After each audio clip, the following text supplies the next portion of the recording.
चला तर मंडळी, उद्या आषाढ महिन्याचा शेवटचा दिवस, उद्या दर्श अमावस्या आहे। दर्श अमावस्याला आपण दीपपूजन सुद्धा करत असतो। झटपट तयार होणाऱ्या नैवेद्यासाठी काहीतरी गोडाचा पदार्थ तर हवाच। कढईमध्ये चमचाभर साजूक तूप घेतलंय। पाऊण वाटी ही भाजलेली शेवई घालायची, जी ब्राऊन कलरची असते। थोडीशी फुलेपर्यंत भाजून घ्यायची। 50% भाजली की काजू बदाम आणि त्यामध्ये वेलची घालून आता शेवई छान खमंग सुगंध येईपर्यंत आणि रंग बदलेपर्यंत भाजायची। अगदी कमी आचेवर भाजायची, शेवई करपू द्यायची नाही। पाऊण वाटी शेवईसाठी अर्धा लिटर फुल क्रीम दूध घालायचंय आणि पाववाटी साखर घालायची। दुधाला मोठ्या आचेवर उकळी येऊ द्यायची। दुधाला उकळी आल्यानंतर मंद आचेवर शेवई छान शिजेपर्यंत आणि किती दाटसर पातळ खीर हवी आहे तोपर्यंत उकळून घ्यायची। मंद आचेवर एक 7-8 मिनिटं उकळली की मस्त शेवयांची खीर तयार होते। नैवेद्यासाठी अगदी झटपट तयार होणारा गोडाचा पदार्थ।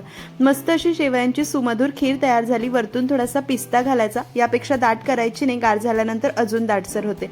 तुम्ही सुद्धा करून पहा, कशी वाटली कमेंट करून सांगा। आवडली तर लाईक शेअर